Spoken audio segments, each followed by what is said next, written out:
tell you about myself. About me कि I am Anurag Singh, and I have completed my graduation from Chandigarh College of Architecture.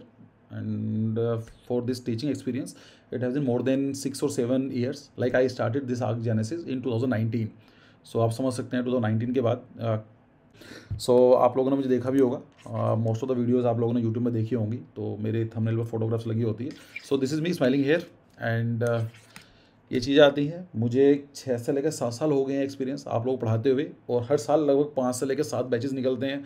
तो आप समझ सकते हो कि अप्रोक्सीमेटली 50 और may be more than 40 batches का मुझे आइडिया है कि कहाँ का प्रॉब्लम आने वाली, क्या क्या चीज़ें रहती हैं. Don't worry. लाइक मुझे ये तो नहीं पता है बाकी लोग कैसा पढ़ाते हैं, बट माई क्लासेज जो हैं बहुत ही ज़्यादा इंटरेक्टिव होने वाली है. मज़ा आने वाला है, आपको समझ में आएगा. It's my guarantee. अगर आप लोगों को 1.5 घंटा आपने दिया है यहाँ पर, तो जब 1.5 घंटे के बाद निकलोगे ना यहाँ से, तो आपको अच्छा लगेगा. ठीक है. मैं थोड़ा कोर्स के बारे में बता देता हूँ कि जो ये कोर्स होने वाला है, it is going to be just 10 to 12 classes. The reason is very simple, because मेरे पास जो खुद के प्रोजेक्ट्स हैं, टाइम नहीं है. अगर मेरे पास टाइम होता या फिर मैं इतना कमिटेड होता, तो मैं यहाँ पर क्रैश कोर्स चला रहा होता. लाइक मैं ईजी है ना, मैं अपना पेड कोर्स लॉन्च कर सकता था. बट द पॉइंट इज़ कि पेड कोर्स के लिए मुझे डेडिकेशन नहीं था, बिकॉज टाइम का इशूज़ है मेरे पास अभी, at least for the next 45 days. मैं आपको सही बताऊँ. And most probably I will be free after this new year, like after 31st of December. कुछ प्रोजेक्ट्स हैं. तो the reason was very simple कि मैं आपको कमिटमेंट नहीं दे सकता था क्रैश कोर्स वाले. तो सोचा ठीक है, it is better to have some classes so that we can discuss, because your first attempt is going to very important. ठीक है. द पॉइंट इज़ कि इस कोर्स का कोई भी लॉजिक नहीं है to promote this Arch Genesis as a platform to sell my other courses, because at this time I don't have other courses. ठीक है. कुछ भी कोर्स मेरे पास नहीं है, ना ही मैं कुछ ऑफर कर रहा हूँ आप लोगों को इसलिए. और पूरे कोर्स के अंदर कोई भी कोर्स लाइक पेड कोर्स के बारे में बात नहीं करेंगे. बेसिक प्रैक्टिस करने के लिए बहुत सारे कोर्सेज हैं, ऑनलाइन वीडियोस मिल जाएंगी, may be other coaching centres हैं, वहाँ पर आपको मटेरियल मिल जाएगा. बट मेरा टारगेट रहेगा ऐसे टॉपिक को डिस्कस करना जहाँ पर बच्चों को प्रॉब्लम आती है, जहाँ पर आपको प्रॉब्लम फेस करनी पड़ सकती है. ठीक है. तो हम लोग उन टॉपिक को देखेंगे, बाकी आप लोगों का मन जो करेगा हम वही पढ़ेंगे, ऐसा कुछ इशू नहीं है, बताऊँगा मैं. ठीक है. तो ये क्लासेज होने वाली हैं वीक में. I will try to have 2 or 3 classes. और प्लीज़ ज़्यादा मैं क्यों नहीं कर पा रहा हूँ, मैंने वो बता दिया आपको. ठीक है. ठीक है. फर्स्ट ऑफ ऑल बात कर लेते हैं, is it comprehensive course? No. The clear answer is no, because in the crash course or in for your JEE paper 2 or NATA, there are what I consider there are total 10 pillars जिसके बारे में आपको पढ़ाई करनी होती है. There are 10 topics, different syllabus जो मेरे हिसाब से आपको पढ़ना होता है if you want to get a good rank in the JEE और द NATA.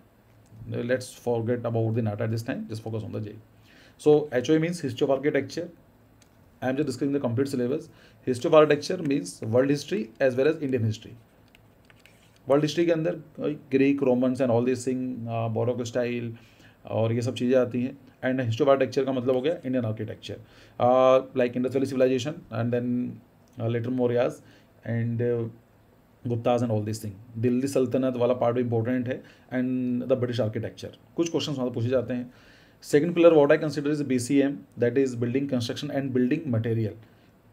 बिल्डिंग को बनाने के लिए कौन कौन से मटेरियल आपको चाहिए होते हैं, that's the building material. And building construction means कौन कौन से टेक्निक्स आपको यूज़ करनी होती हैं टू मेक द बिल्डिंग. ये भी अलग टॉपिक है. Third is theory of design, again very important. TOD, theory of design, like symmetry, rhythm, hierarchy, ये आपने सुने होंगे. एंड आज के टाइम की हम बात करें तो ये आपके ड्राइंग के अंदर ज़्यादा इंपॉर्टेंट है. ठीक है. Vocabulary, because like every field is having their on vocabulary. Medical में जाते हैं उनके जो डॉक्टर्स होते हैं उनकी वोकेबलरी अलग होती है. At the same time in architecture as well we are having different vocabularies. ठीक है. ये पता होना चाहिए. 3-4 क्वेश्चन आते हैं, like they will ask you the name of this thing, और इसमें चीज जाएंगी. What I consider next is aptitude, very high scoring, 120 marks इसी टॉपिक से आने होते हैं. And you can easily score 112 और something. Very topic. Plan elevation, mirror folding and folding, अलग all this thing. 6th topic is what I consider is the colour theory. 2-3 questions यहाँ से आते हैं. At the same time it is having the application on the drawing section. 7th is buildings and name of the buildings, important buildings. Eight the same time the most important architects again Indian architects and world architect. Buildings, Indian buildings and world buildings. तो ये सब चीज़ें भी आपको आनी चाहिए. 8th topic is miscellaneous. इसमें कुछ छोटे मोटे टॉपिक आ जाते हैं, like geography, GK and all this thing, like the rivers name, mountains, ranges, ये सब चीज़ें. For example 2 years back they asked the question the hills of Meghalaya and Garo Khasi Jaintia, this are the name of the question. इस तरह के question पूछे जाते हैं. So it come in like GK and all this thing. Next is climatology, जिसके अंदर आपको 2 question आपको इजीली मिल जाते हैं, और आज हम इसी कंटिन्यू करने वाले हैं। क्लाइमेटोलॉजी का इंपॉर्टेंट टॉपिक है, ठीक है। And the next is current affair. तो ये आप लोगों को आना चाहिए। So this is the complete syllabus if you want to get a good score in JEE paper 2, and like this is not comprehensive at all. Most probably, like at max we can complete 2 or 3 topics in the next 10 classes. सबसे पहली बात है, because to complete the whole course I need 40 classes. तो सबसे पहली बात है 40 classes नहीं हो पाएंगी, 10-12 क्लासेस होंगी तो at least we can complete 2 to 3 module, ठीक है। अब कौन कौन से मॉड्यूल्स हम करने वाले हैं, it is completely depends on you. जहाँ पर बच्चे मुझे बोलेंगे कि सर ये हमें कंप्लीट करना है, तो we will discuss on that topic only. मैंने को डिसाइड नहीं किया है, मैं क्लास में को डिसाइड भी नहीं करता हूँ। क्लियर है? मैं एक पोल डालूंगा आफ्टर द क्लास और मे बी ग्रुप में आप लोगों के लिए, तो हम तब देख लेंगे कौन सा टॉपिक हमें कल से स्टार्ट करना है, परसों स्टार्ट करना है, ठीक है।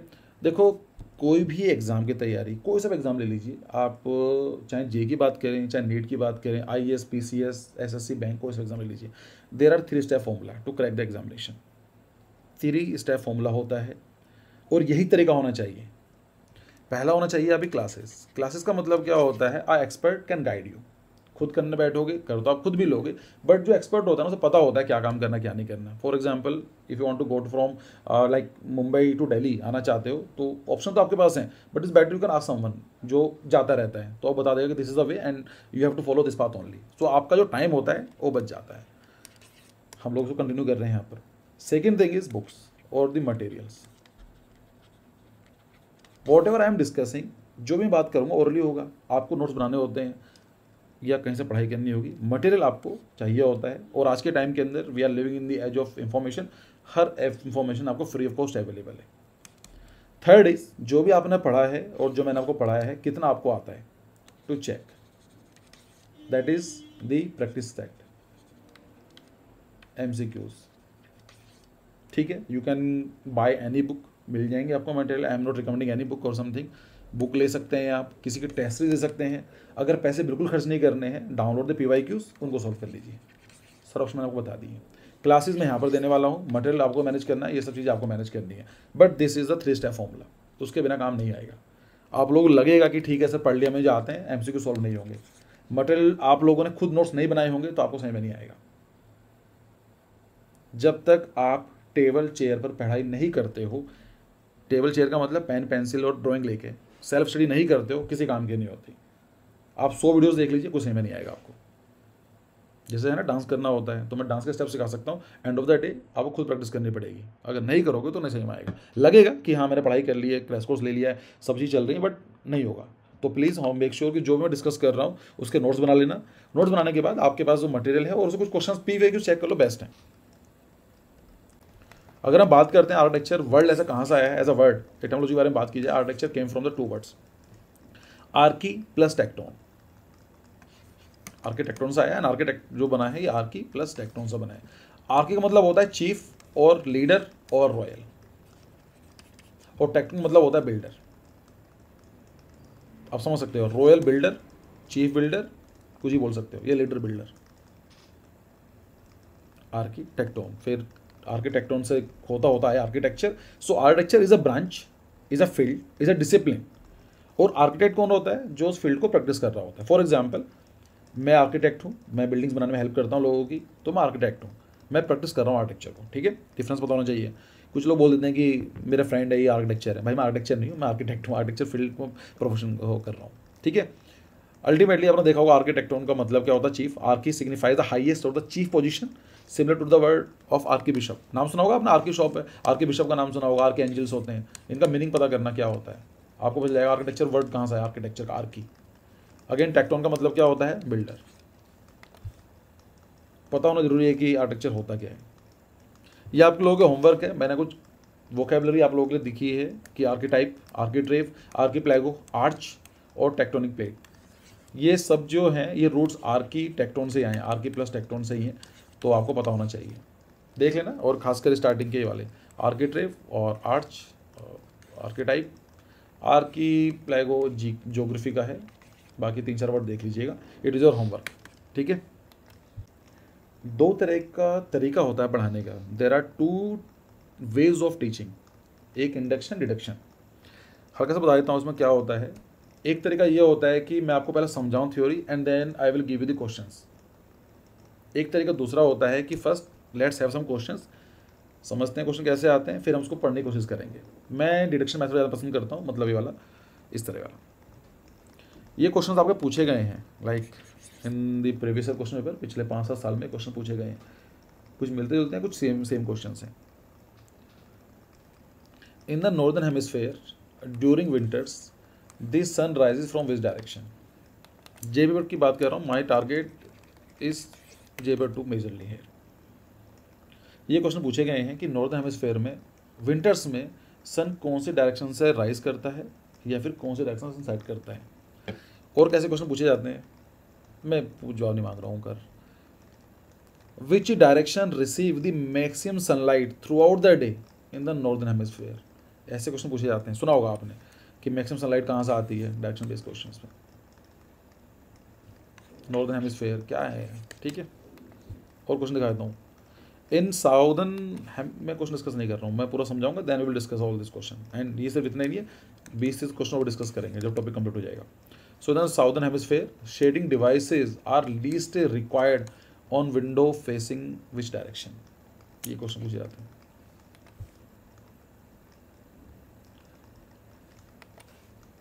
Where should deciduous trees to be planted in the northern hemisphere to provide shade in summers and sunlight in winters? ये क्वेश्चन पूछे जाते हैं। इस तरह क्वेश्चन है like what is the ideal orientation of the solar panel in the northern hemisphere. और question दिखाता हूँ। Which type of shading is most suitable for south facing windows in the northern hemisphere.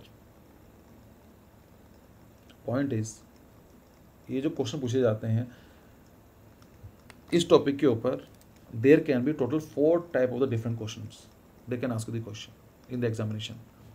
पहला type होता है sunrise sunset का।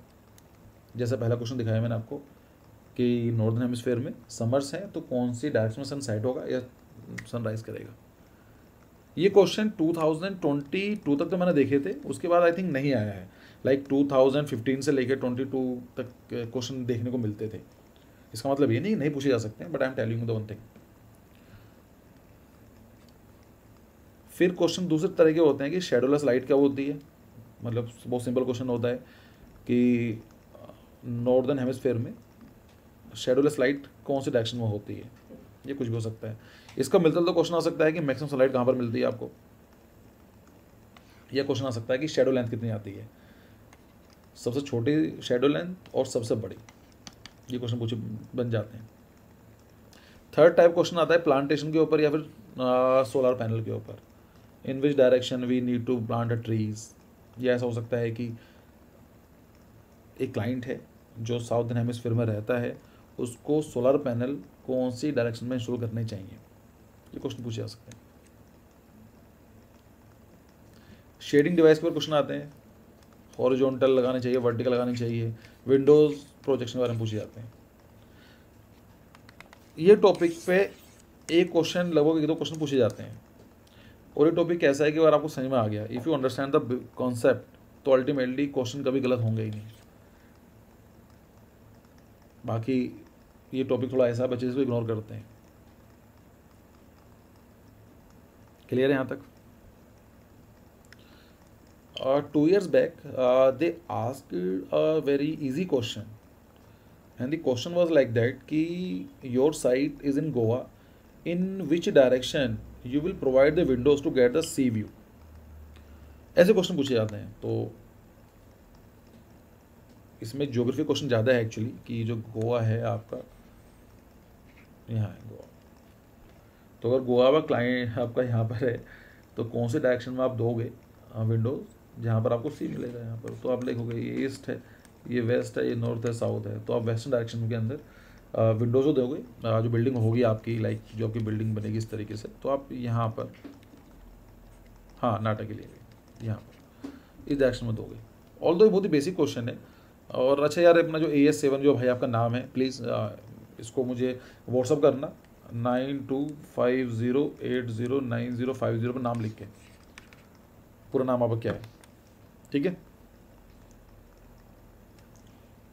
आज का topic यही है, इसको हम डिस्कस कर लेते हैं। बहुत ही कंसेप्चुअल टॉपिक है, समझने की कोशिश करना, एक बार समझ में आ जाएगा तो फिर कभी कन्फ्यूज़न आपको नहीं होगा और ये सारे क्वेश्चन सॉल्व होंगे। ऐसे नाटा में कुछ क्वेश्चन बनते हैं इस तरह के, वो भी कभी गलत नहीं होंगे आपके।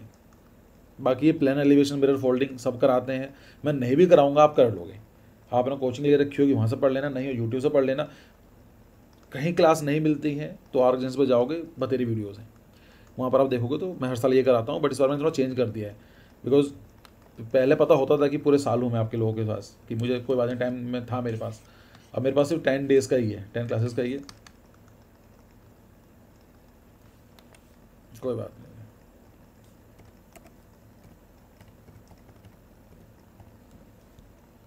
ठीक है, इस वक्त चलो एक क्वेश्चन सब लोगों के लिए है, मैं चाहता हूँ उसका जवाब दो, आप सब बच्चे दो। The question is the occurrence of seasons on earth is due to the fact that the earth axis is tilted. Second option is the rotation rate of earth changes during the year. Third option the earth axis points in different direction during the year. And the fourth option is the earth is closer to the sun during summers. क्या लगता है ABCD 1 2 3 4 जो भी अपनी जो laptop है या फिर आपका टैबलेट है, एंड्रॉयड फ़ोन है, क्या लगता है आपको? बहुत सिंपल क्वेश्चन है ये। जो भी सीजन्स होते हैं, विंटर सीजन आने वाला है, राइट, अभी समर्स खत्म हुए हैं, तो ये क्यों होते हैं? प्राइमरी रीज़न क्या है इसके पीछे?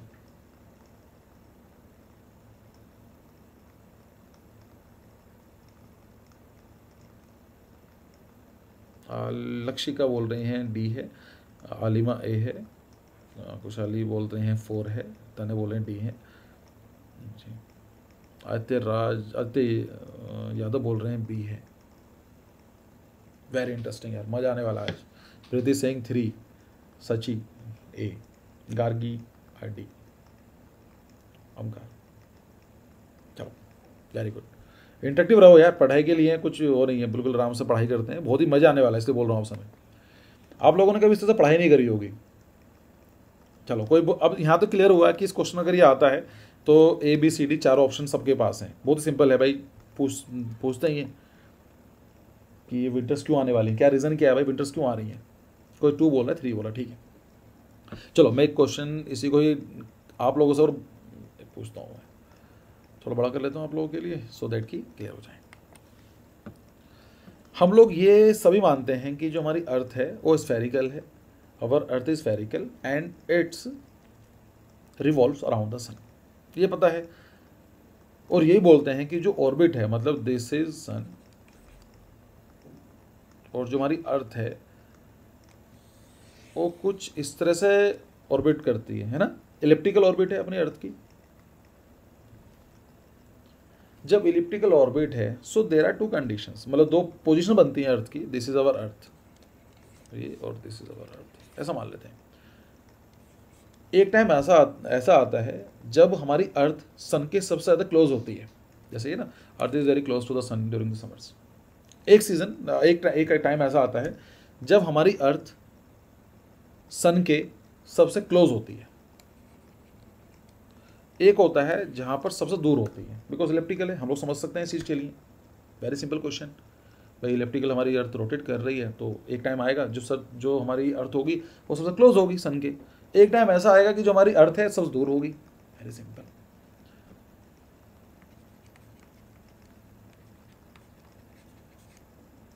थर्ड ऑफ जुलाई, मैंने आपको 2 डेट दी है, 3rd of January and 3rd of July। आपका क्वेश्चन ये है, सोच कर बताना, this is option number A and this is option number B। My question is on which date the earth is closer to the sun. इसको डालो, जो हमारी अर्थ है सन के सबसे नजदीक कौन से दिन होती है, 3rd of January या 3rd of July। Very good, simple है। जो ये पोजीशन होती है इसको बोलते हैं पेरीहीलियन, अगर आप पढ़ना चाहते हैं इसको बोलते हैं पेरीहीलियन।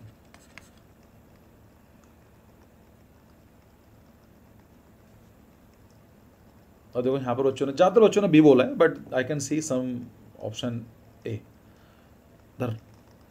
लॉजिकली सोचा जाए तो हम लोग बोलेंगे कि सन हमारी अर्थ के सबसे नज़दीक है, तभी समर्स होने चाहिए, गर्मी होनी चाहिए।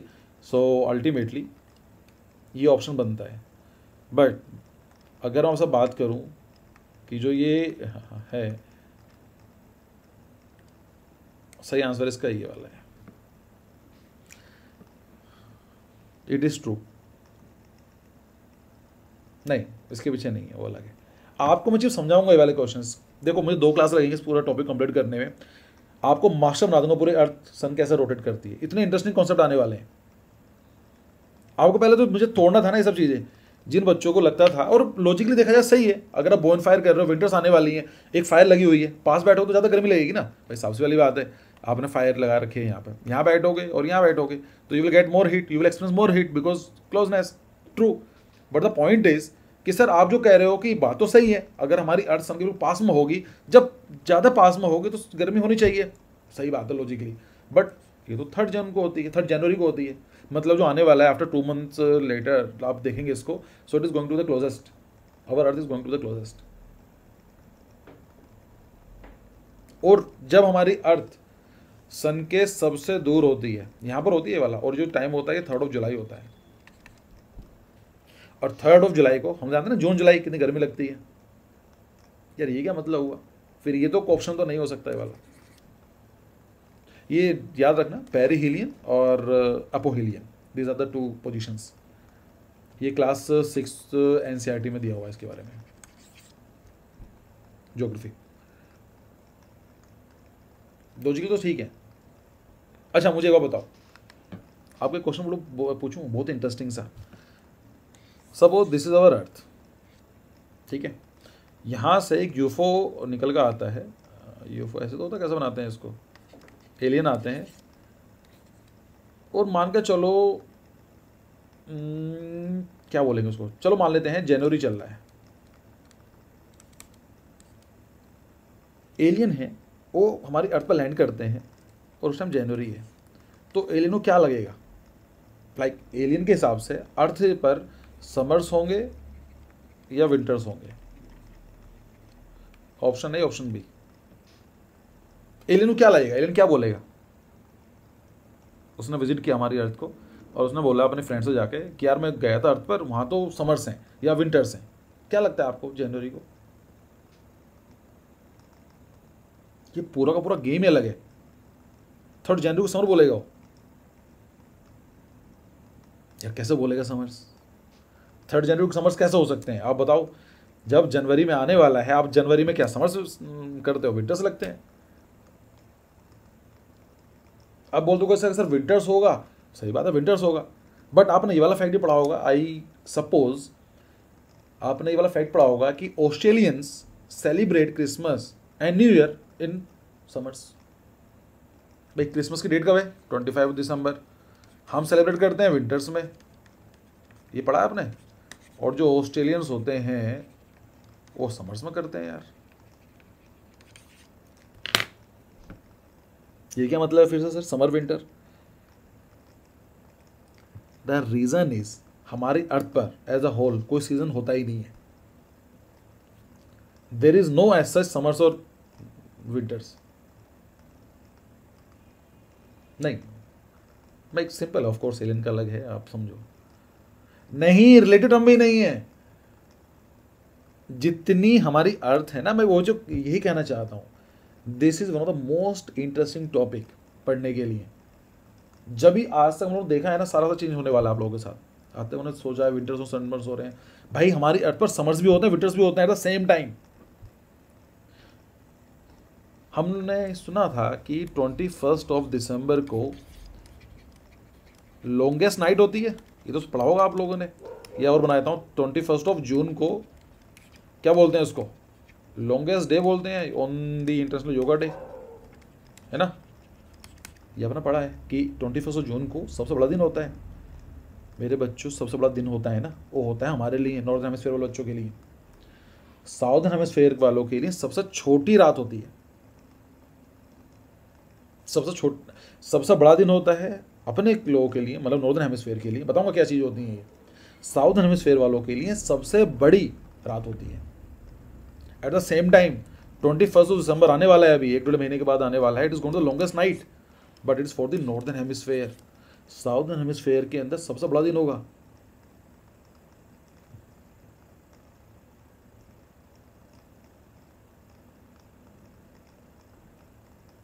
क्लियर? हमारी अर्थ पर कोई भी समर और winter season as a whole नहीं होते हैं। At the same time our earth will experience summers as well as winters. इसलिए बोला जाता है कि we celebrate Christmas day in winters and Australians, और आई विल से कि southern American people also, they celebrate their new year और the Christmas in their summers. Clear है? अभी क्यों होता है आपको समझ आने वाला कुछ देर के बाद कि ऐसा क्यों होता है। फॉर एग्जाम्पल, अगर आपको जानकार रहता है, if someone is there like living in Australia और न्यूजीलैंड, यू कॉल देम और you try to contact them and you will ask कि समर्स आ रहे, विंटर्स आ रहे हैं। पता क्या बोलेगा वो? समर्स आने वाले हैं। आपके हिसाब से विंटर्स आ रहे हैं इंडिया में, but for them summers are coming. देखा आपने, क्रिकेट मैच खेलते हैं कभी कभी, तो आपको लगेगा कि यहाँ तो समर्स चले, वहाँ तो जर्सी पहने खेल रहे हैं अभी ऑस्ट्रेलियंस, ऑस्ट्रेलिया में जाके, बिकॉज वहाँ टोटली अपोजिट होता है।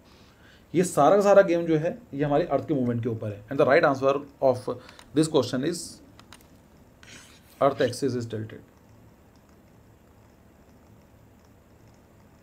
सनराइज, अब एक चीज बताओ, जो ये क्वेश्चन पूछा गया था, पहला जो क्वेश्चन था, ये वाला क्वेश्चन था, इन the northern hemisphere during winters, ये क्यों पूछा गया है? ये PYQs हैं आपके। ये क्या कहना चाह रहा है? नॉर्दर्न हेमिस्फीयर वर्ड भी आ रहा है, ड्यूरिंग विंटर्स भी आ रहा है, सनराइजेस भी आ रहा है। हम तो बचपन से पढ़ते आए हैं कि sunrises from the east direction, तो यहाँ तो ईस्ट है ही नहीं। ये ऑप्शन है गलत है, ये वाला option, this is not the right option, क्योंकि आधी जनता लगा आएगी ना ईस्ट में। क्या आप NTA वाले इतने बेवकूफ़ हैं? आपसे पूछेंगे दूसरी क्लास वाला क्वेश्चन कि सनराइज कौन से डायरेक्शन से होता है बताओ, और आप लगा कहोगे ईस्ट में होता है।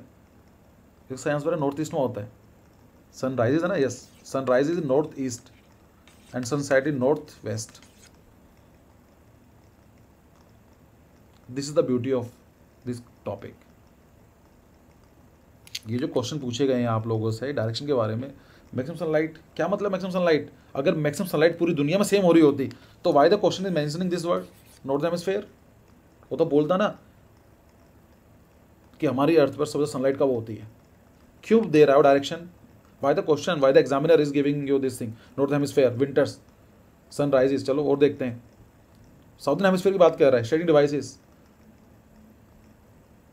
बिकॉज उसका पता है कि नॉर्दर्न हेमिस्फीयर और साउथर्न हेमिस्फीयर में दोनों चीज़ें अपोजिट हो रही होती हैं। If winters are coming in northern hemisphere, ultimately summers are coming in southern hemisphere. क्यों पूछ रहा है क्वेश्चंस में ये डायरेक्शन के बारे में? Northern hemisphere, southern hemisphere. Which type of shading device shading is most suitable for south facing windows in the northern hemisphere? Vertical, horizontal, no shading is required. ये भी ऑप्शन है कि जरूरत ही नहीं शेडिंग की सर, वहाँ सनलाइट जाती ही नहीं है। क्लियर है? मुझे थोड़ा बताना था आप लोगों को कि ये जो क्वेश्चन पूछा गया था, सब लोगों ने इसका आंसर 1 दिया, 2 दिया, 3 दिया, 4 दिया। इसका मतलब समझ सकते हो कि क्वेश्चन थोड़ा समझने वाली बात है। कोई आदमी ऐसा तो नहीं है कि जिसको ये लगता है कि हमारी जो अर्थ फ्लैट है। ऐसे लोग हैं जो आज भी मानते हैं कि फ्लैटर्स बोलते हैं उसको। कुछ दिन पहले वायरल भी हो रही थी वीडियोस, AI से बना कर डाल रही कि we just reach on the as of the earth. ये पागलपन है, ऐसा कुछ नहीं है, हमारे अर्थ ये है। एक क्वेश्चन हो रहा है आप लोगों से, थोड़ा समझिए, थोड़ा सोचो। मैं चाहता हूँ कि थोड़ा कभी सोचो अपने बारे में, इस चीज़ के बारे में। मेरे पास दिस इज योर टेबल, एक टेबल है, आपके पास एक पेन है, ठीक है, ये पेन है, ये 90 डिग्री पर है। बिल्कुल सही बात है सर, 90 डिग्री पर है। कर सकते हैं पेन को? मैं बोलता हूँ कि एक काम करो, 45 डिग्री पर टिल्ट करो इसको। Can you tilt it 45 degree? At 45 degree. तो आप बोलेंगे सर मैंने ये टिल्ट कर दिया, देखो 45 डिग्री पर।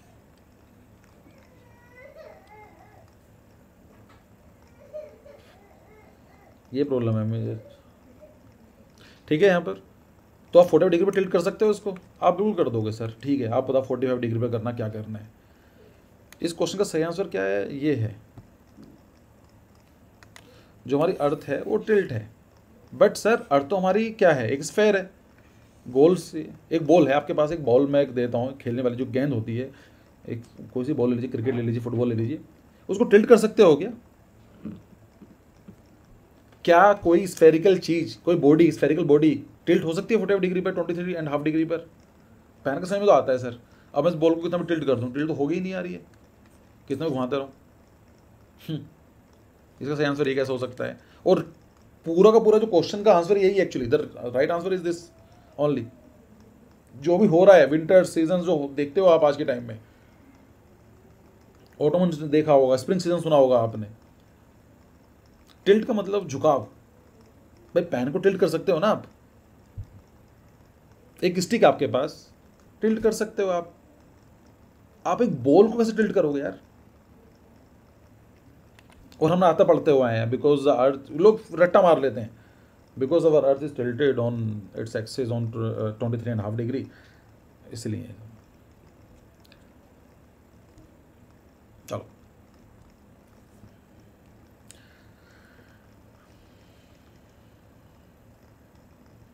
देखो ये चीज़ है, आपको मैं चीज़ समझाता हूँ, आप समझते हैं जो काम की चीज़ें हैं, ठीक है। यहाँ पर आ जाओ, ये अपना सन है और ये अपने जो अर्थ है ऐसे मूव करती है, ठीक है, ये तुम्हें पता है इलिप्टिकल ऑर्बिट में करती है। रियलिटी में ऐसी नहीं होती है, पर दिखाने के लिए हम लोग इतने इलिप्टिकल दिखाते हैं।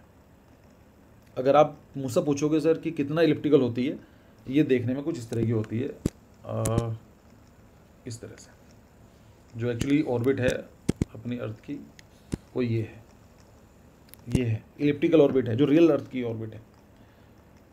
इवन मैं एक फैक्ट पढ़ रहा था, उन्होंने बोला था कि जो बास्केटबॉल होती है आपकी, उससे ज़्यादा सर्कल है, अपनी जो अर्थ की ऑर्बिट है वो ज़्यादा सही है, सर्कुलर है। इलिप्टिकल है, बहुत ही नाम मात्र की है, इतने बड़े स्केल पर वो मैटर नहीं करता है, पूरी सर्कुलर होती है, बट हमें दिखाना कैसी होगी तो इससे दिखाते हैं हम लोग, ठीक है। यहाँ तक हमारी अर्थ है, ये सिंपल ऐसे घूम रही है सन के साइड में, तो ये अपना एक्सिस बना हुआ है, ये एक्सिस है, ठीक है। ये तो अपना ऑर्बिटल एक्सिस बोलते हैं, बिकॉज इट इज़ ऑर्बिट, ऐसा करती है। हमारी जो अर्थ है, अगर ऐसा हमारा ऑर्बिट ये इस तरह से होता, ये नॉर्थ पोल होता, साउथ पोल होता, तो कोई भी सीजन्स होता ही नहीं अपनी अर्थ पर, there will be no seasons at all. अगर हमारी अर्थ का जो पोल होता ये 90 डिग्री पर होता, तो there will be no seasons at all on our earth, कोई सीजन्स होते ही नहीं है। बट द प्रॉब्लम इज हमारी जो अर्थ है वो इस तरह से है, मतलब जो अर्थ का जो है इस तरह से, ये नॉर्दर्न हेमिस्फेयर है, ये साउदर्न हेमिस्फेयर है, और जो एंगल बनती है ये 90 डिग्री नहीं है, इसलिए बोलते हैं कि टिल्ट है। समझ में आया क्या है? मैं इसको दिखाऊंगा अभी 3D उसमें डायग्राम में, और मैं शायद आपको ये आज तो नहीं दिखा पाऊंगा, या फिर देख रहे हैं, अगर टाइम मिलेगा मैं आज ही देख लूँगा इसको। अगर हमारी अर्थ ऐसे मूव नहीं करती है, हमारी जो अर्थ है मूव ऐसा कर रही है, थोड़ा बड़ा बना के दिखाता हूँ आप लोगों के लिए। देखो ये हमारी अर्थ है, ये बार आपने समझ लिया ना, सारे क्वेश्चन ठीक हो जाएंगे। और मैं आपको बताऊँ लिटरली, मैं ये नहीं बता रहा हूँ, अगर आप रैंडमली किसी कॉलेज में जाओगे पूछोगे उनको भी नहीं पता होता, अगले 5 साल पूरे मजे से काटने वाले हो। क्लाइमेटोलॉजी आप बता दो टीचर को भी कि क्यों होता है ऐसा। हमारी अर्थ ऐसे घूमती है, ठीक है बच्चों, इस तरह से चलती है, ऐसे जाती है, ये सन यहाँ मान लो ऐसे घूमती है, इस तरह से जाती है। हमारी जो अर्थ है अगर वो इस तरह से होती और अगर ऐसे मूव कर रही होती ना, ऐसे घूम रही होती अपनी जगह, तो सीजन्स नहीं होते। प्रॉब्लम क्या है? प्रॉब्लम ये है कि हमारी अर्थ इस तरह से है, ये ऐसे घूम रही है, घूम इस तरह से रही है। ये फैक्ट पढ़ा है आपने, ये सुना भी होगा आपने, आई एम श्योर, कि जो पोल्स होते हैं वहाँ पर 6 मंथ डे होता है और 6 मंथ नाइट होती है। सुना है आपने अंटार्कटिका आर्टिक रीजन में? उसके पीछे भी यही रीज़न है, ऐसा क्यों होता है। 6 महीने दिन निकलता रहता है, वहाँ रात ही नहीं होती, और 6 महीने ऐसे आएंगे वहाँ रात ही होती है, दिन ही निकलता। मैं आपको एक फैक्ट बताता हूँ, एक इंटरेस्टिंग चीज़ बताता हूँ। मैं जुलाई में एक बार गया था नीदरलैंड्स, वहाँ पर सनसेट पता कब हुआ? रात के 12:30 बजे, मतलब 12:30 बजे लाइक, और 1 PM सनसेट होता है, और 4 बजे सनराइज अगेन हो गया। Just 3 8 night. और पता है वहाँ पर क्या चल रहा था, मैं 9 PM मैं घूम रहा था मार्केट में, and it was feel like कि 2 बजे हैं दिन के यार, और पूरी मार्केट बंद पड़ी है, पूरी पूरी क्लोज्ड, मातम छाया हुआ है। ऐसा होता है। इन सभी चीज़ों के पीछे सिर्फ यही रीज़न है, टिल्ट। अगर ये टिल्ट नहीं होता तो ये चीज़ नहीं आती। क्लियर है यहाँ तक? इसमें कन्फ्यूजन है किसी को टिल्ट में? क्योंकि ये आपके 3 स्टेप फॉर्मूला बता रहा हूँ मैं आपको, ये पहले आना चाहिए, एक चीज़ और बताऊंगा, थर्ड क्वेश्चन कराऊंगा आपको मैं। और इस बात की गारंटी है, आप लोग सभी के सभी बच्चे जितने क्वेश्चन मैंने पूछे हैं, 20 क्वेश्चन और पूछने वाला हूँ आपसे कल क्लास में, हर एक क्वेश्चन का जवाब खुद दोगे, ना तो किसी पूछना पड़ेगा ना कुछ, आप बताओगे नहीं सर इसका सही आंसर ये है। कोई भी क्वेश्चन मंगा लो इससे मिलता जुलता, इस टॉपिक से कोई भी क्वेश्चन चलेगा, गलत होने का मतलब ही नहीं है। बस आपको चीज़ समझनी है कि ऐसा ऐसा होता है। किसी को कन्फ्यूजन तो नहीं है यहाँ तक कि हमारे यहाँ टिल्ट है, यहाँ तक कोई दिक्कत नहीं है। अब बताता हूँ उसका इफेक्ट क्या पड़ता है। नहीं ऐसा नहीं है, जर्मनी हाफ साइड डे और हाफ साइड नाइट नहीं है, वो जो बोला जाता है वो अलग कंटेक्स्ट में बोला जाता है। वो आता था before 1991 due to Berlin war. Berlin पूरी सिटी को डिवाइड कर दिया गया था, eastern part was under the communist and western part was under the capitalist, तो ये बोला जाता था वहाँ पर। वो वाला चीज़ है, ऐसा नहीं होता है। पहले समझो, टॉपिक कंप्लीट करो, सारे क्वेश्चन लूंगा मैं। पढ़ाने का मतलब है ना कि 2 क्वेश्चन करा दिए मैंने, 5 क्वेश्चन करा दिए। क्वेश्चन ऐसे होने चाहिए बच्चों को, हर एक बच्चे को जो क्लास में आ रहे हैं उन बच्चों को क्लियर होना चाहिए कि हाँ sir this the right answer, और ये सही में आ गया है, लाइफ टाइम नहीं भूलेंगे। यहाँ तक किसी कन्फ्यूजन नहीं है? हमारे इधर टिल्ट है, इसका कैसा होता है? चलो वेरी गुड। जैसे मैंने बताया था आपको, ये है हमारी अर्थ की ऑर्बिट, इवन ये भी ज़्यादा दिखाई है, it is not that much elliptical. देखो कितना यार, लगा लो हिसाब, 1.4730 में कितना सा फर्क है, इतना सा फर्क है सिर्फ, मतलब बहुत कम है। हाँ वो हिसाब लगा लेना अपना जो भी है। तो एक्चुअली जो सन के पास आ रही है या फिर दूर आ रहे हैं उससे फर्क नहीं पड़ता है। एक क्वेश्चन पूछूँ आपसे इंटरेस्टिंग, सोचना, चलो जवाब नहीं दूंगा आपसे, but I want you to devote some time on this question. बड़ा अच्छा क्वेश्चन है ये। हमारी अर्थ क्रस्ट और यहाँ पर हमारे सूर्य देवता, यहाँ पर हम बैठे हैं दिल्ली में। दिल्ली ले लीजिए या मुंबई ले लीजिए, जो भी आपका सिटी है वो ले लीजिए, if it is not hill station. Delhi की बात कर लेते हैं, है ना। ऊपर गए ऊपर गए ऊपर गए, Rishikesh 600 metre, Nainital 2000 metre, Shimla 2600 metre, Manali 3000 kilometre metre, roof of the world 4000 metre, Mount Everest 8848 metre. ऐसे ही तो है कुछ। मेरा क्वेश्चन बहुत सिंपल है, दिल्ली के अंदर टेम्परेचर 40 डिग्री सेंटीग्रेड, ऋषिकेश के अंदर 35 डिग्री सेंटीग्रेड, नैनीताल में 30 डिग्री सेंटीग्रेड, यहाँ पर तो 20 डिग्री सेंटीग्रेड, यहाँ पहुँचते में तो 10 डिग्री सेंटीग्रेड, यहाँ पर 0 डिग्री सेंटीग्रेड। ऐसा ऐसे ही होता है, जैसे हम ऊपर जाते हैं हमारा टेम्परेचर कम होना स्टार्ट हो जाता है। कहीं ऐसा नहीं लगता एक तरह से कि हम सन के पास जा रहे हैं, like we are actually moving closer to the sun and the temperature should be increasing, why it is decreasing? सोचा कोई माइंड में आया होगा ऐसे क्वेश्चंस कि यार बात तो सही है, जो भी डिस्टेंस हमारे सन के बीच में, हमने कुछ कम कर लिया है distance. Yes Aditya you are correct, actually you are 50% correct. One reason is atmospheric pressure. एक रीजन और है, एक रीजन और है। एक और पूछूं इंटरेस्टिंग क्वेश्चन इसी से मिलता जुलता। मुझे एक्चुअली क्वेश्चन ऐसे आते हैं क्योंकि जब मैं आपकी एज में था मुझे ऐसा लगता था। मैं कभी भी एक अच्छा स्टूडेंट कभी नहीं रहा है यार, देखो मैं सही बताऊं, थोड़ा जानोगे आप मेरे बारे में, हम बात करेंगे, देन यू विल रियलाइज़ कि बैक बेंचर से मुझे आप काउंट कर सकते हो। तो मुझे पता है कि बच्चे कहाँ कन्फ्यूज़ होते हैं यार ये सब चीज़, इसलिए थोड़ा सा मुझे लगता था, तो मैं भी ऐसे ऐसे क्वेश्चन आपसे पूछता हूँ। एक क्वेश्चन और देखते हैं।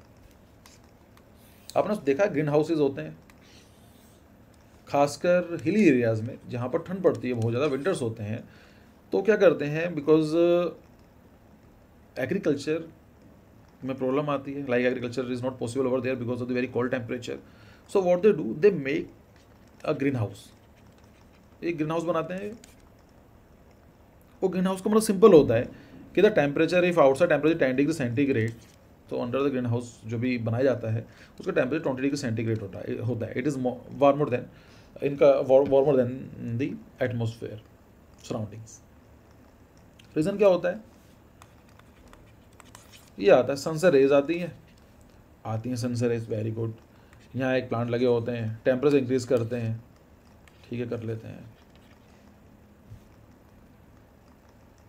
फिर सन चला जाता है, टेम्परेचर इंक्रीज उतना का उतना ही रहता है। ऐसा क्यों रहता है भाई? जब यहाँ का टेम्परेचर सेम ही है ना, यहाँ भी टेम्परेचर बढ़ता है, यहाँ का ठंडा क्यों हो जाता है? ऐसा क्या रीज़न है इसके पीछे कि टेम्परेचर इंक्रीज तो हो जाता है, डिक्रीज नहीं होता है? या आपने क्वेश्चन सुना होगा, एनसीईआरटी में था, मेरे टाइम में था, आई हैव नो आइडिया कि आज है या नहीं आजकल में। आपने सुना होगा कि इन जैसलमेर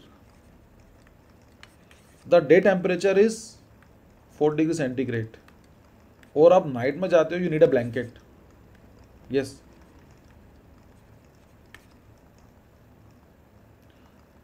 जैसलमेर में अगर आप जाएंगे, दिन में बहुत गर्मी पड़ती है, और मैं बात कर रहा हूँ समर्स की। रात तक होते होते टेम्परेचर बहुत ठंडा हो जाता है, मतलब बर्फ़ नहीं पड़ती ऑफ कोर्स, लेकिन 4 डिग्री सेंटीग्रेड है, ये पहुंच जाता है 20 डिग्री सेंटीग्रेड तक। इसको बोलते हैं डायurnal रेंज। एक दिन में सबसे मैक्सिमम टेम्परेचर कितना है और छोटा टेम्परेचर कितना है, उनके बीच के डिफरेंस को बोलते हैं डायurnal रेंजेस। हाँ, ये तो बिल्कुल ऑफ कोर्स सही कह रहे हैं आप, हीट एस्केप नहीं कर पाती है। क्वेश्चन तो ये है ना कि क्यों नहीं कर पाती है, इसका जवाब तो दो मुझे। ये तो पता ही है कि हीट एस्केप नहीं कर पाती है, बट वाई इट्स सो? जब हीट आ सकती है तो जा भी तो सकती है। ये ऐसा है कि गेट खोला, उसमें मीटिंग बुला ली 10 लोगों को, फिर गेट बंद कर दिया, लोग वापस नहीं जाएंगे।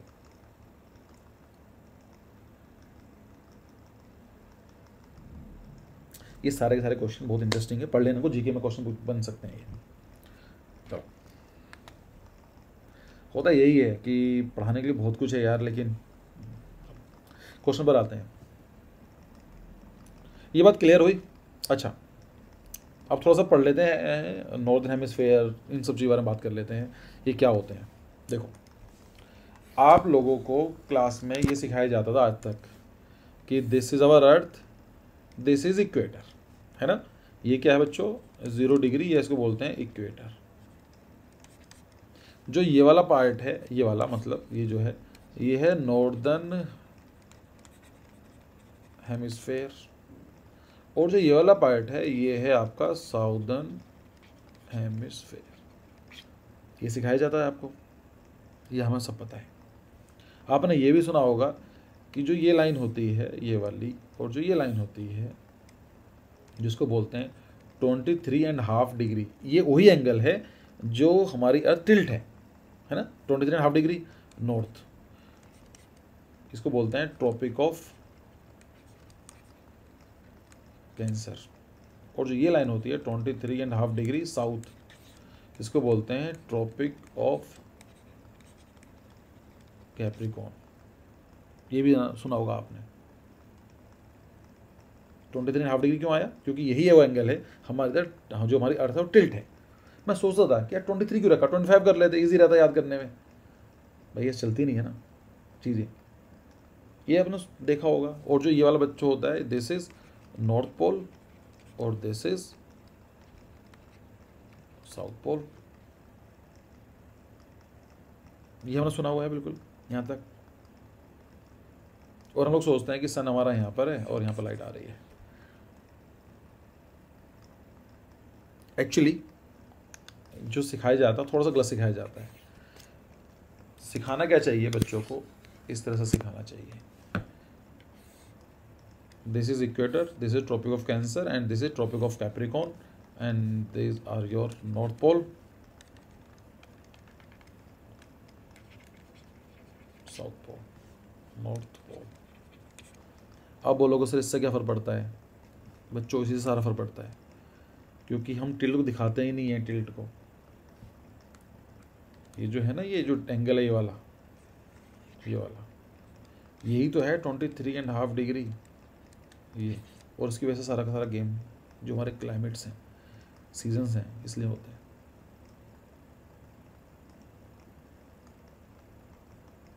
समझते हैं क्यों होते हैं।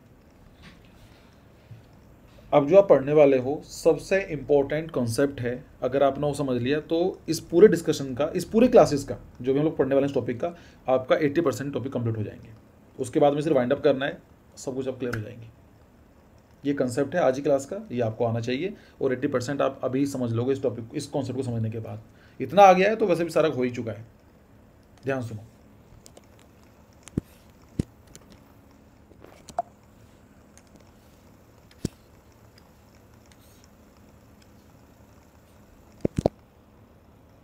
देखो बच्चों, ये सन है, ये अर्थ है, ठीक है। अभी सिर्फ इतना पढ़ लो जो मैंने मेंशन किया, सन एंड अर्थ, इतने चीज़ समझते हैं, ठीक है। ये अर्थ है। मैंने बताया है कि हमारी जो अर्थ है एक्चुअली वो देखने में कुछ इस तरह की है। Tropic of equator and this is tropic of capricorn, cancer and tropic of capricorn, ऐसा है। और जो हमारी अर्थ है बच्चों ऐसा घूम रही है वो। अच्छा मुझे ये बताओ, ये सन है, considered it is like a torch, बल सन रेज ऐसे जाती हैं, तो यहाँ क्या हो रहा होगा अगर मैं इसको थोड़ा सा बनाऊँ आप लोगों के सामने। यहाँ से सनरेज आ रही होंगी, यहाँ तक पहुँच रही होंगी, क्योंकि उससे तो मतलब नहीं है ना, सन को तो यहाँ तक है, और यहाँ से लाइट जा रही है तो यहाँ तक पहुँच रही होंगी। ये भी कंफर्म है, यहाँ तक किसी को दिक्कत नहीं है ना। इस लाइन तक पहुँच रही होंगी, इस पॉइंट तक पहुँच रही होंगी। इसका मतलब क्या है, जो ये वाला पार्ट है, जो आपके सामने ये वाला पार्ट है, ये वाला,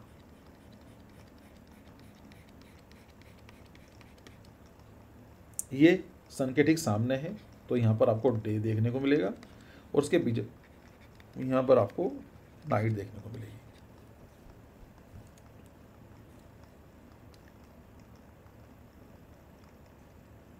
क्लियर है यहाँ तक? अब एक क्वेश्चन का जवाब आपको मिलने वाला है कि 6 महीने दिन और 6 महीने रात क्यों होती है पोल्स में। मुझे बताओ, अगर मैं इसको कितना भी घुमाता रहा हूँ अर्थ को, क्या ये वाला पॉइंट सन के साइड में आ रहा है, सन के साइड में सामने आ रहा है? नहीं आ रहा है, वो वहाँ ही घूमता रहेगा। अभी मैं दिखाऊंगा 3 डायग्राम में, डोंट वरी, पहले चीज समझो। अगर मैं इस अर्थ को यहाँ रोटेट करूँ अपने इसी एक्सिस पर, क्या ये वाला पॉइंट कभी सन के साइड में आ रहा है? ये तो वहाँ घूमते ही रहेगा। इसका मतलब क्या है, यहाँ तो हमेशा ही नाइट होने वाली है, नॉर्थ पोल तो रात ही होने वाली है, कितना भी घूमता रहे हो उस जगह पर। और यहाँ की बात करते हैं साउथ पोल पर, यहाँ पर कितना भी घूमता रहे, साउथ पोल तो डे ही होने वाला है। यही तो होगा। कब तक होगा? जब तक हमारी अर्थ घूम कर इस जगह नहीं पहुंच जाती है। इस जगह पहुंचने से क्या होगा, देखो, अगर हम यहाँ पर पहुंचते हैं क्या होने वाला है, मैं सेम चीज बना रहा हूँ, वही चीज हमारी अर्थ है, ये इक्वेटर है,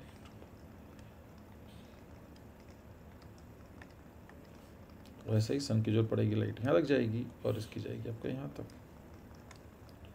मतलब इस वाले पार्ट तक। अभी देखो, नॉर्थ पोल यहाँ रात में था और ये साउथ पोल डे टाइम में था। अब ये क्या होता है, आफ्टर 6 मंथ्स, भाई अर्थ ऐसे घूमती है ना, रोटेट करती है, मतलब सन के चक्कर काटती है, यहाँ पर जाएगी। अब क्या हुआ, जो आपका नॉर्थ पोल है वहाँ पर तो कितना भी घुमा लो, कितना भी, तो ये नॉर्थ पोल आ चुका है डे में, और जो ये साउथ पोल था आपका, ये आ चुका है नाइट में।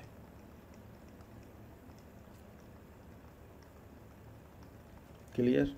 थोड़ा सा कंफ्यूजिंग लग रहा होगा यार कि क्या, कुछ समझ में नहीं आया, थोड़ा सा ये आ गया।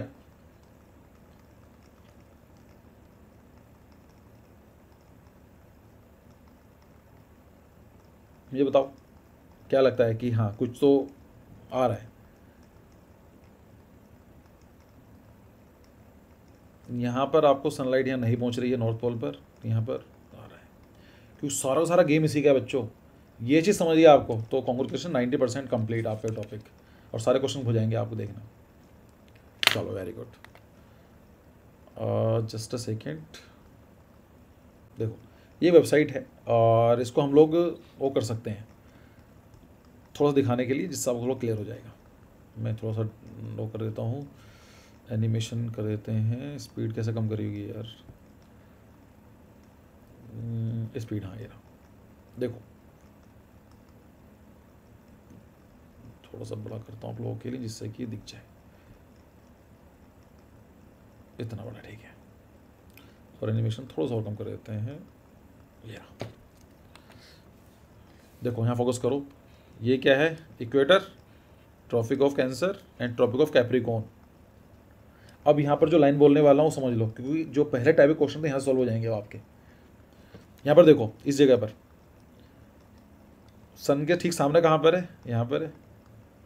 अब मुझे ये बताओ कि सनलाइट कहाँ पड़ने वाली है बच्चों, इस वाले पार्ट में पड़ने वाली है ना। सन की जो लाइट होगी यहाँ तक पड़ेगी, इस वाले पार्ट तक, जो वाला पार्ट आपका इधर वाला।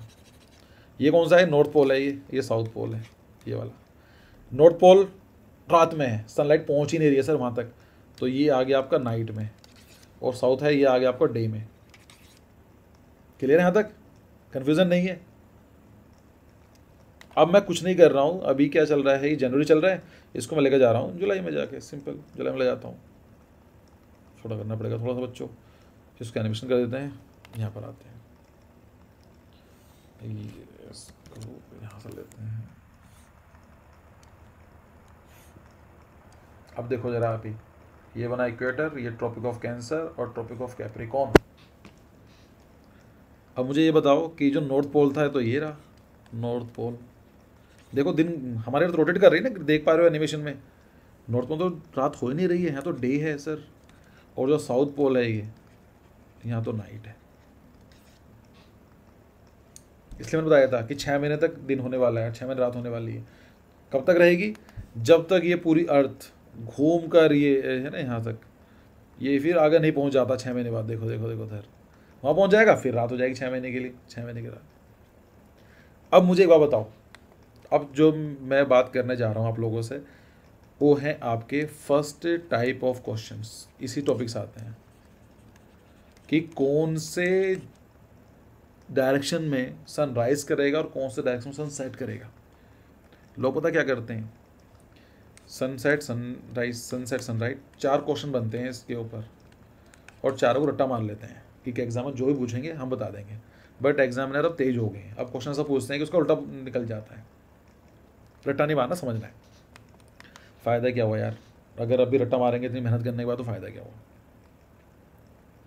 आपने चीज़ नोटिस करी बच्चों, यहाँ पर जो हमें बचपन सिखाया जाता था कि sun rises from east and sun set from west, actually ऐसा हो नहीं रहा है। मतलब सुनो, बहुत ही प्यारा कॉन्सेप्ट है। Equator, tropic of cancer, tropic of capricorn. मुझे ये बताओ, इस जगह पर जो हमारा सन है वो कहाँ पर है बच्चों, इक्वेटर पर तो है ही नहीं हो। क्योंकि हम अगर इसकी बात करें, this is east, this is west, this is north, this is south, यही तो है। और अगर हमसे बात करूं तो ये जो डायरेक्शन है ये तो साउथ ईस्ट है। यहाँ तो सनराइज, सन तो बिल्कुल साउथ ईस्ट में है। और ऐसे आप देखो 6 महीने बाद मैं इसको आगे ले जाता हूँ, मिला के पीछे उधर ले जाता हूँ जुलाई में। This is equator, tropic of cancer, tropic of capricorn. इसका एनिमेशन डाल देते हैं थोड़ा कि आपको लगे। Equator, tropic of cancer, tropic of capricorn. This is east, this is west, this is north and south. भाई यहाँ तो साउथ नॉर्थ वेस्ट है, ये सन तो नॉर्थ वेस्ट में चला गया है। यहाँ तक पॉइंट क्लियर है, चलो वेरी गुड। अब आपको सब कुछ क्लियर हो जाएगा, देखो ध्यान से। अब मैं आपको वाला बनाता हूँ अर्थ, जो हम लोगों ने डायग्राम में देखी होती है।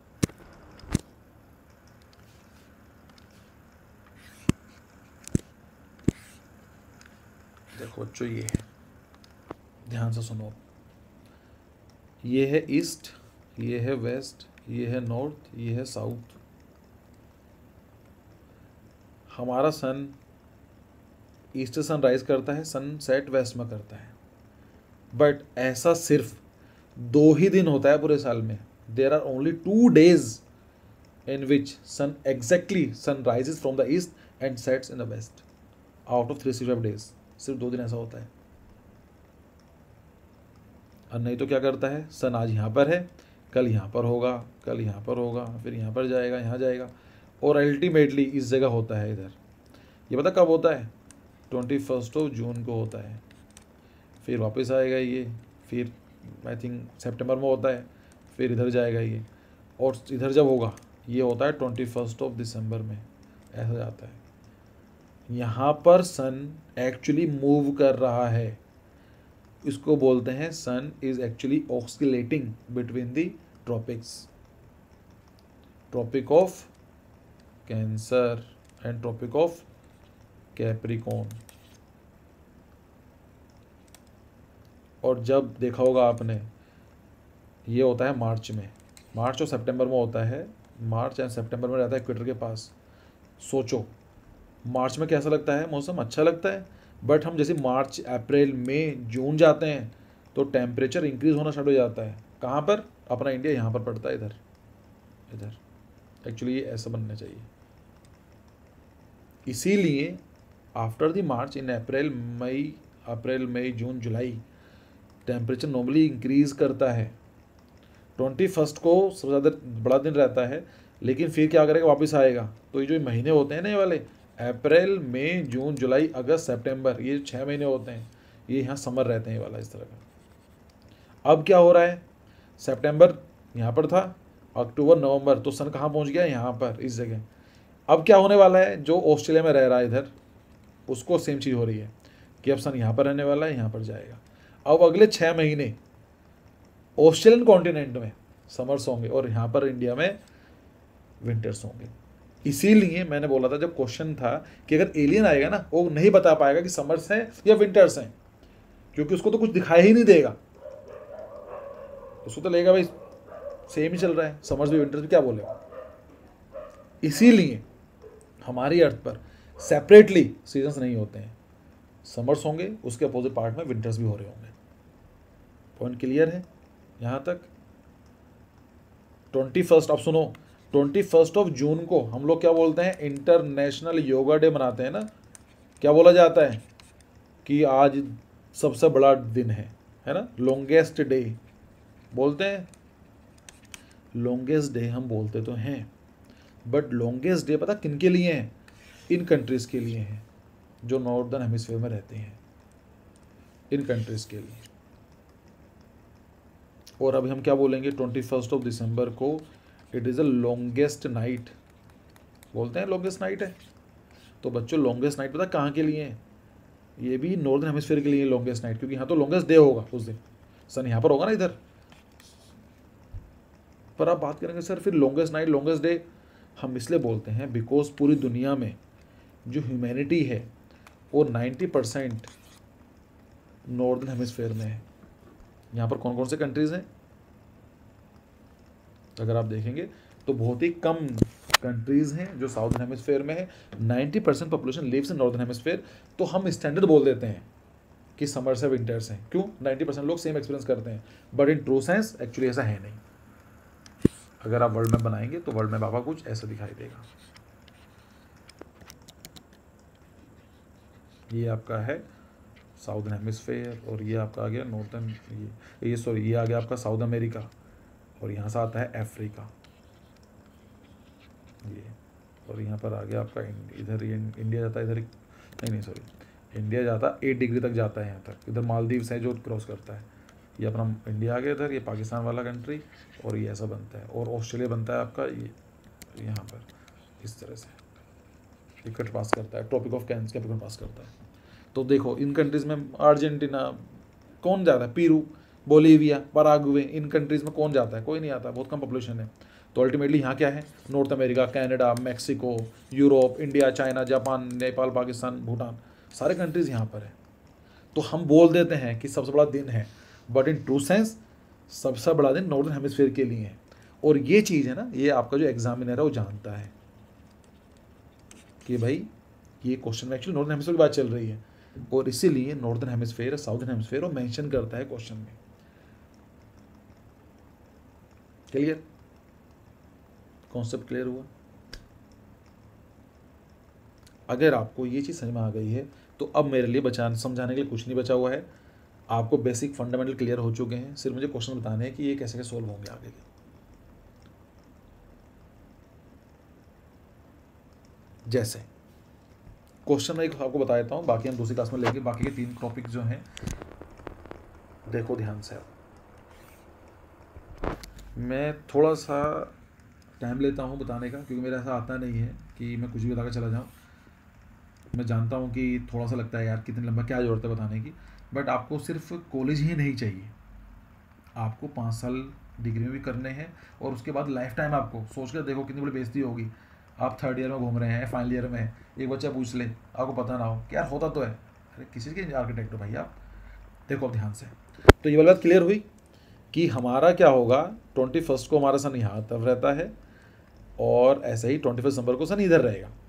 एक्चुअली इस टॉपिक का नाम मैंने क्या बताया था आपको, देखो जो मैंने पीपीटी लिखी थी उसका टॉपिक का नाम क्या था। इस टॉपिक को पढ़ते हैं हम लोग, कहाँ गया यार, ये एपिरेंट मूवमेंट ऑफ सन। एक्चुअली सन की मूवमेंट हो रही है, हमें देखने में क्या लग रहा है कि सन तो अब इक्वेटर पर यहाँ जा रहा है, फिर नीचे आ रहा है, यहाँ आ रहा है, मूव कर रहा है, कर नहीं रहा हो। हमारी पोजीशन की वजह से ऐसा मूव करता हो, प्रतीत हो रहा है, एपियर हो रहा है, इसलिए इस टॉपिक का नाम है। और आपको सही बताऊं, बहुत ही मज़ेदार चीज़ होने वो है। ऐसा कोई फील्ड नहीं है, खासकर आर्किटेक्चर में, जो बोरिंग हो, कोई सब्जेक्ट नहीं है। बट द पॉइंट इज़ हम लोग इसलिए पढ़ते हैं कि एग्जाम पूछा जाएगा यार, किसने कुछ बता दिया, देख लिया। भाई पढ़ाई करनी है, अब तो बहुत टाइम है। आप लोग, एक बच्चे ने क्वेश्चन पूछा था, जवाब दे नहीं पाया हमें, कि सर मैं अभी पढ़ाई करना स्टार्ट करता हूँ तो क्या सिलेक्शन मेरा हो जाएगा। भाई 99.9% बच्चे आज से भी स्टार्ट नहीं करने वाले हैं। वो पता कब करेंगे, 99% बच्चे वो करेंगे अप्रैल में जाके, या मई में उस मार्च में जाके, जब उनको लगेगा बोर्ड से एग्जाम खत्म हो गए, चलो पेपर 2 देते हैं। आप तो बहुत आगे हो। And the reason is very much clear कि मैं चाहता हूँ कि आप लोग थोड़ा सा पढ़ाई करके सिलेक्शन निकाल लो। आप लोगों के लिए केक वॉक हो जाएगा ये सब चीज़ें, अगर आपको ये सब चीज़ें आती हैं। मुश्किल नहीं है तैयारी करना, बहुत आसान है। और पहले अटैम्प्ट में फोड़ो, पेपर दे के आओ जो फर्स्ट सेशन का है, अच्छे नंबर लेके आओ, और उसके बाद बाकी लोग रोते रहेंगे, नाटा में नंबर कम आ रहे हैं, पेपर कैसा आया, सर्वर डाउन हो गया, भगा दिया, कर दिया। तुम मज़े लेना कि भाई मेरा तो देख सिलेक्शन हो जाएगा आराम से, मुझे अटैम्प्ट 2 भी देने की जरूरत नहीं है, दे दूंगी या दे दूंगा मैं, कोई दिक्कत नहीं है। बट आप देखते रहो, इसलिए अच्छी बात है ये, पढ़ाई करो। अब सुनो ध्यान से, पहला क्वेश्चन हमारा जो आया था वो ये क्वेश्चन था, है ना। 4 क्वेश्चन मैंने पूछे थे आपसे कि जो पहला टाइप क्वेश्चन था सनराइज और सनसेट होता है। इस क्वेश्चन को भी करा रहा हूँ, बाकी के 3 क्वेश्चन करेंगे हम नेक्स्ट क्लास में। आप लोगों को जिंदा रहना भी जरूरी है ना, इतनी सारी इन्फॉर्मेशन के बाद तुम कैसे बचाओगे। ये जो ये टॉपिक है ये 3 क्लास में लेता हूँ मैं नॉर्मली, और 3 क्लास में पता होता है बच्चों कैसे समझाना है, लेकिन टाइम कम है इसलिए मैं थोड़ा सा फास्ट हो गया, आई नो। उसमें मैंने कुछ और क्वेश्चन मैंने मिस कर दिए हैं जो एक्चुअली बहुत ही इंटरेस्टिंग है।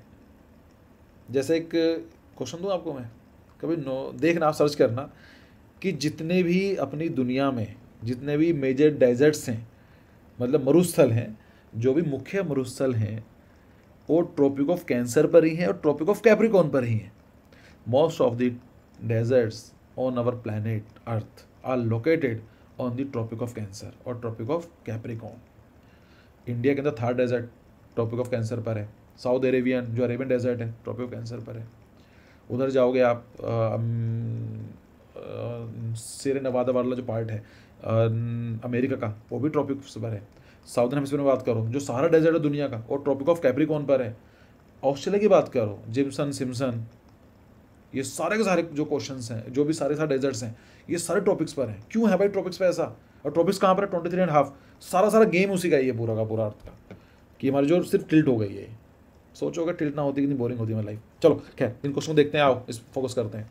अब देखो एग्जामिनर तो जानता है ना क्वेश्चन, आपको नहीं पता, आपको नहीं पता है टॉपिक, बट क्वेश्चन एग्जामिनर तो पता है, इसलिए क्या बोल रहा है, नॉर्दर्न हेमिस्फेयर, फिर वो विंटर बता रहा है।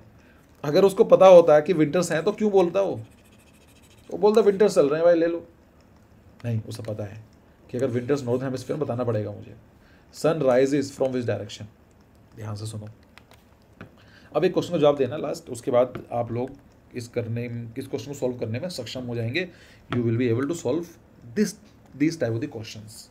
कैसे समझो, एक क्वेश्चन बहुत सिंपल है, इसमें कुछ घुमाव क्वेश्चन नहीं है, बस आपको थोड़ा समझना है।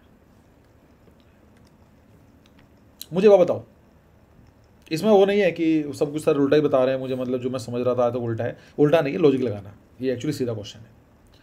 मुझे वो बताओ कि आप हो यहाँ पर, मैं आपको बनाता हूँ, आपका चेहरा बनाता हूँ।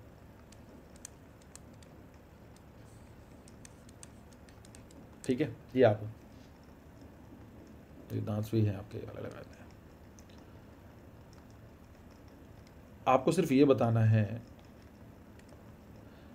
कि एक ए है, ये बी है और ये सी है। ये सन की डिफरेंट पोजीशंस हैं, position A, position B, position C. Tropic of capricorn पर है, ये इक्वेटर पर है और ये कैंसर पर है, जहाँ पर आप बैठे हो। आपको गर्मी सबसे ज़्यादा कहाँ लगेगी, where you will feel the summers? अगर सन ए पोजीशन पर होगा तब समर्स लगेंगे आपको, या बी पर होगा या सी पर होगा, समर्स कब लगेंगे आपको?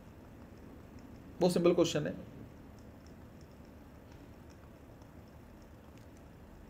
इसको थोड़ा सोफिस्टिकेटेड तरीके से बात करूं कि अगर सन ट्रॉपिक ऑफ कैप्रिकॉर्न पर हैं तो नॉर्दर्न हेमिस्फेयर में समर्स होंगे, विंटर होंगे। ये बी है, ये सी है।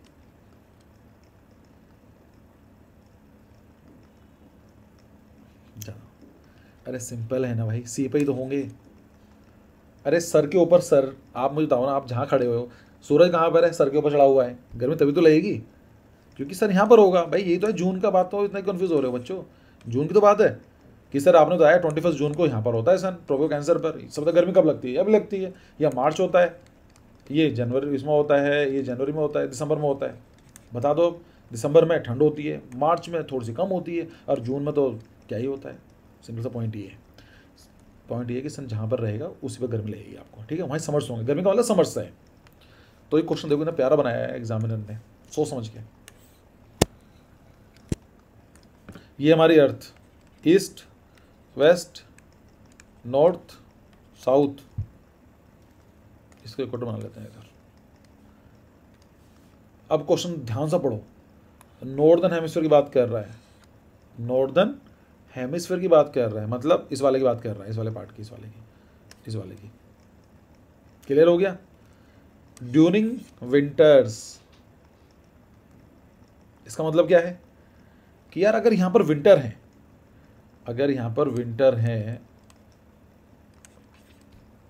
इसको मैं यहां लिखता हूं नॉर्दर्न हेमिस्फीयर में, अगर नॉर्दर्न हेमिस्फीयर में विंटर्स हैं तो साउदर्न हेमिस्फीयर में क्या हो रहा होगा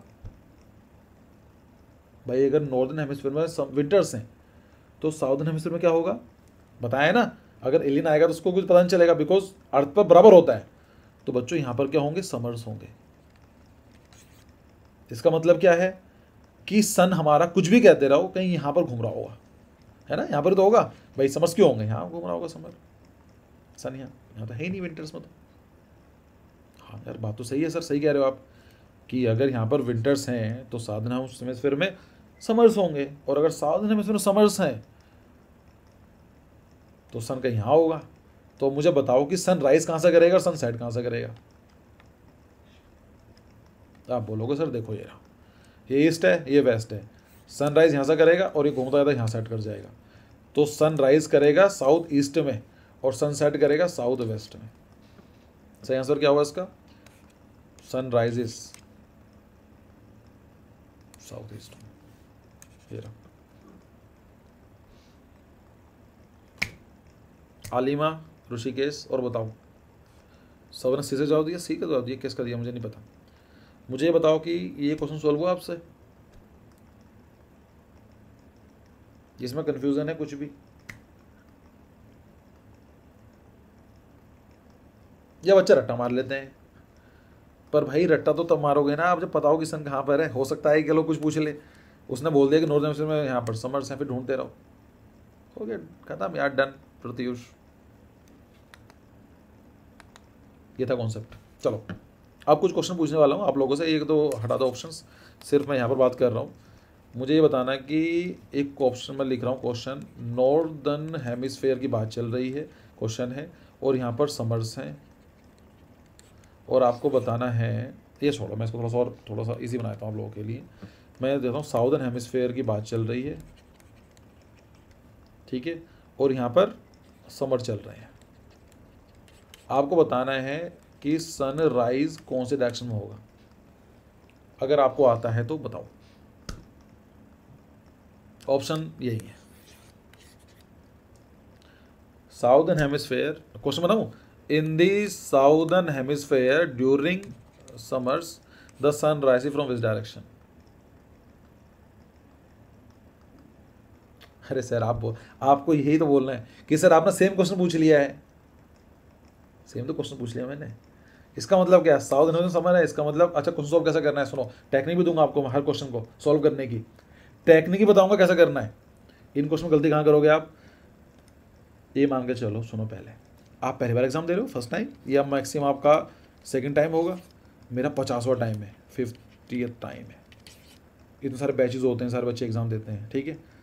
इन क्वेश्चन का हर क्वेश्चन जो मैं टॉपिक बताऊंगा आपको ये बताऊंगा कि बच्चे गलती कहाँ करते हैं और उस गलती को कैसे सुधार सकते हो आप, या what should be your approach to solve this type of the questions. जब भी ऐसे क्वेश्चंस आए तो ये डायग्राम बनाकर देख लेना, ये वाला सिंपल। और जो मैंने बताया तो वही चीज़ कि सर ये रहा इक्वेटर, ये रहा हमारा नॉर्दर्न, ये रहा साउदर्न। क्या कह रहा है क्वेश्चन, इन साउदर्न हेमिस्फेयर, ठीक है, इस वाले की बात चल रही है। ड्यूरिंग समर, समर्स का मतलब क्या होगा, सन यहाँ तो घूम रहा होगा, पूछो कौन सा क्वेश्चन पूछना है। साउथ ईस्ट में सनराइज होता है, अच्छा मैं ये क्वेश्चन कर दूं, सन सेट्स कर दूं, तो बताओ क्या होगा भाई, ये हो जाएगा, ये ईस्ट है, ये वेस्ट है, ये नॉर्थ है, ये साउथ है, ये हो जाएगा साउथ वेस्ट। लगा लो हिसाब किताब, इसमें ऑफकोर्स ऑप्शन नहीं मिलेगा, अब साउथ वेस्ट हो जाएगा। डायग्राम बनाओ, 3 सेकंड लगाओ, गलती नहीं करनी है, क्योंकि ये क्वेश्चन ऐसे क्वेश्चन है जहाँ पर 99% जनता को क्वेश्चन आते ही नहीं है, और यही टाइम होता है जब आप बाकी बच्चों से एक स्टेप आगे चले जाते हो। 4 नंबर चाहोगे ना आपका एक्स्ट्रा, बाकी लोग तो करेंगे ही नहीं, करके आएंगे तो। अच्छा एक चीज़ और बताता हूँ आपको मैं, नॉर्थ ईस्ट नहीं होगा बच्चे, साउथ ईस्ट वेस्ट होगा। ये साउथ नॉर्थ ईस्ट क्यों बता रहे हो भाई तुम, मैंने क्या क्वेश्चन पूछा है तुमसे, ये तो पूछा मैंने साउदर्न हेमिस्फेयर है और यहाँ पर समर्स हैं और सन सेट्स कहाँ होगा, ये राइस पूछा, जो भी था लगा लो। ये अपना अर्थ, ये साउदर्न हेमिस्फेयर बात चल रही है, समर्स हैं, सन यहाँ पर होगा, कहाँ पर होगा, कैप्रिकॉन पर होगा, तो ये ईस्ट है, ये वेस्ट है, ये नॉर्थ है, ये साउथ है, तो सन राइज करेगा यहाँ से, ये कौन सी है, साउथ ईस्ट, और सन सेट कहाँ करेगा, साउथ वेस्ट। इसमें क्या कन्फ्यूजन है भाई,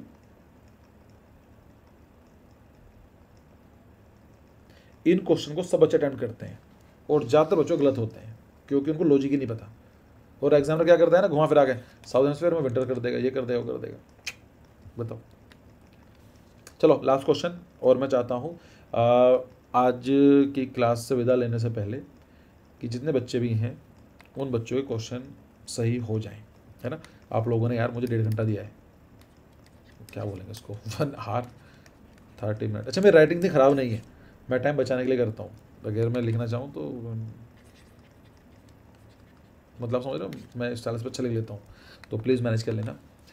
last question from my side, question is northern hemisphere during summers sun rise which direction. Options यहाँ पर है, ध्यान से सोच समझ के जवाब देना, टाइम ले लो, कोई दिक्कत नहीं है, क्योंकि मैं भी चाहता हूँ कि मैंने टाइम दिया है आपको 90 मिनट्स, तो एटलीस्ट कुछ मुझे भी लगना चाहिए कि हाँ कुछ बच्चे सीखे हैं। नाउ यू सी दिखो, है ना, प्रत्युष, ऋषिकेश, अंजलि, देखो ना यार बच्चों के है किसी को कन्फ्यूजन, 100% एक्यूरेसी।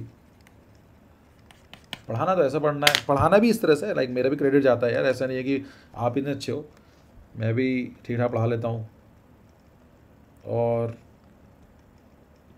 मेरा कैमरा बंद हो जाता है जब मैं क्लास शेयर कर रहा होता हूँ, तो उसकी गूगल मीट पर नहीं होता, तो क्रेडिट मुझे भी जाता है और क्रेडिट आप लोगों को भी जाता है कि आप कुछ समझ पाए। पढ़ना ही आपको इस तरीके से है, टाइम बहुत है, कोई लिमिटेशन नहीं है। अच्छा मैं अब जिसको भी जाना है जा सकता है, मैं पढ़ाऊँगा नहीं, कोई बच्चे क्वेश्चंस थे तो मैं उसको जवाब दूंगा, उनकी सिर्फ बेसिक बात करेंगे, मेरा ऐसा कुछ वो नहीं है, जिसको भी जाना है